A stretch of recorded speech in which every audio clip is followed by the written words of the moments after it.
The fifth chapter of Blue Box, titled What I Call Her, delves into the escalating tension between Taiki Inomita's burgeoning feelings for Chinatsu Kano and his resolve to prioritize his badminton career, all while navigating the awkwardness of their cohabitation. The chapter opens with Taiki embroiled in a humorous debate with his peers about the nature of his relationship with Chinatsu.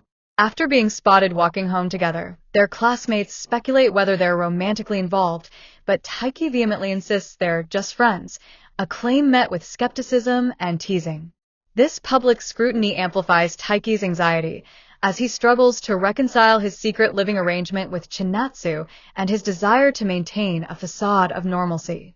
The narrative cleverly juxtaposes Taiki's internal turmoil with the lighthearted gossip of his peers, underscoring the social pressures faced by teenagers navigating ambiguous relationships. A significant portion of the chapter centers on Taiki's fixation on the casual nickname Kai, which he overhears another student using for Chinatsu.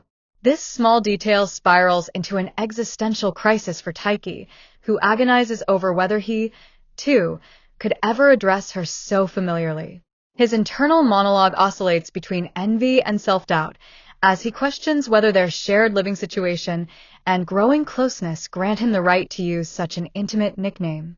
The mere thought of calling her Kai sends him into a panic, culminating in a comically disastrous attempt to practice saying her name aloud in private, a scene that ends with him berating himself as a mess of lameness and creepiness. This fixation symbolizes Taiki's broader struggle to define his relationship with Chinatsu, torn between respecting her boundaries and yearning for deeper connection.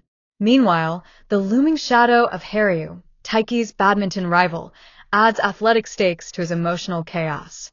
During practice, Taiki's coach praises Haryu's national-level potential, a reminder of the gap Taiki must bridge to secure his spot on the team. This external pressure forces Taiki to confront his insecurities. While he's made strides in his technique, his mental focus remains fractured by his preoccupation with Chinatsu. A pivotal moment occurs when Taiki forgets his house key and realizes he'll need to wait for Chinatsu to return home. This mundane scenario triggers a cascade of overthinking. He worries about appearing overly reliant on her, frets over how to fill the time, and ultimately decides to kill hours with an impromptu training run. His frenetic energy underscores the chapter's theme of using physical exertion as a coping mechanism for emotional turbulence. The narrative's humor peaks when Taiki, in a moment of desperation, accidentally refers to Chinatsu as Kai during a casual conversation about borrowing a timer from the basketball team.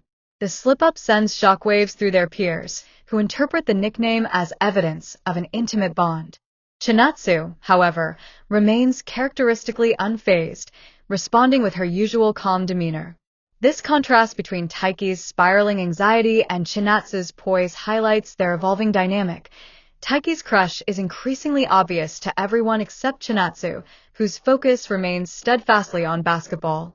Yet, subtle moments, like Chinatsu noticing Taiki's sweat-soaked appearance after his frantic run home, hint at her growing awareness of his efforts, even if she misinterprets his motivations. The chapter's emotional core lies in Taiki's late-night introspection. After a humiliating day of missteps, he reflects on the futility of obsessing over trivialities like nicknames. He resolves to redirect his energy toward his upcoming matches, vowing to keep his focus on the club matches rather than getting hung up about every little thing. This resolution, however, feels fragile, a temporary band-aid over deeper insecurities. His determination to compartmentalize his feelings is undercut by the final panels, where he admits that even the thought of someone else using Kai might still unsettle him. This acknowledgement of lingering vulnerability adds depth to his character, portraying him not as a one-dimensional romantic, but as a flawed teenager grappling with competing priorities. Themes of communication and miscommunication permeate the chapter. Taiki's inability to express his feelings directly contrasts with Chinatsu's straightforwardness, creating a dynamic ripe with unspoken tension. A poignant scene unfolds when Chinatsu, unaware of Taiki's inner turmoil, casually mentions seeing the badminton team's delayed practice. Taiki, misinterpreting her comment as a subtle reference to Haryu, spirals into jealousy before realizing she was merely making small talk. This moment encapsulates their relational disconnect. Taiki projects his insecurities onto neutral interactions, while Chinatsu remains oblivious to the emotional weight he assigns her words. Humor remains a vital counterbalance, particularly through Taiki's hyperbolic internal monologues and physical comedy. His exaggerated reactions, like sprinting home to avoid being seen waiting for Chinatsu, only to arrive drenched in sweat, paint him as an endearing, relatable protagonist. Secondary characters, including the ever-teasing Hina, inject levity while subtly advancing the plot.